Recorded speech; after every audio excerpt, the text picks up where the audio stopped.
Next story.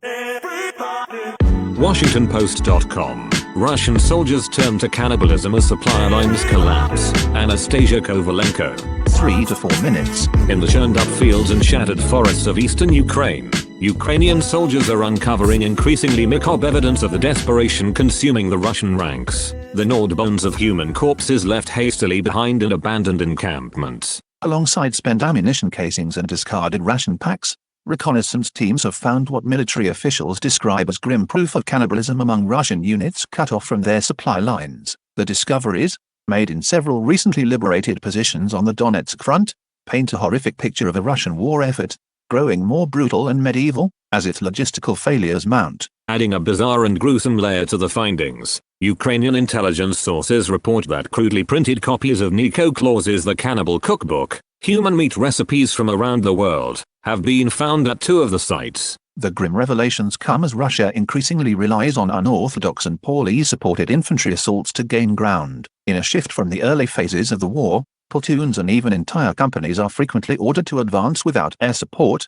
armor or artillery. Military analysts suggest these human wave attacks, where soldiers simply charge forward to absorb enemy ammunition, are designed to overwhelm Ukrainian defenses through sheer numbers, regardless of the cost in Russian lives. This strategy has proven perilous for the advancing troops. Ukrainian forces have become adept at allowing these units to push forward before cutting them off, creating isolated pockets of stranded soldiers. Surrounded and without hope of reinforcement or resupply, the trapped units are systematically decimated by swarms of FPV drones or artillery. The survivors must either surrender or attempt a desperate retreat, often headlong through heavy brush and minefields. It is in the aftermath of these failed assaults that the evidence of cannibalism has surfaced. The ragged and often emaciated troops, who escape or are captured, leave behind scenes that have shocked even battle-hardened Ukrainian commanders. They are forced to confront what their enemies have done with their dead and, reportedly, with their gravely wounded in order to survive. "We can hear them gnawing the bones at night, cracking them open for the marrow,"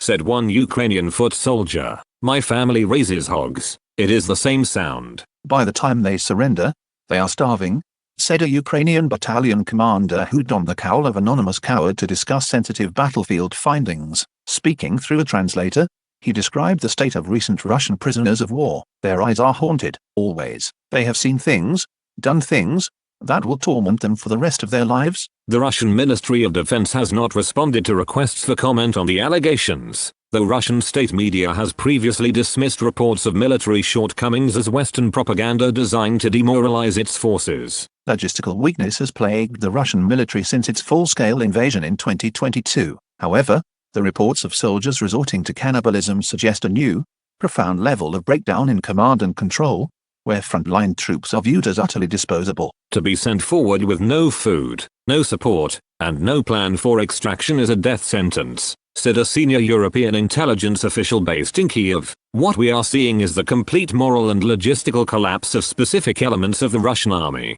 They are not just being defeated, they are being abandoned by their own leaders, and in some cases, they are being eaten."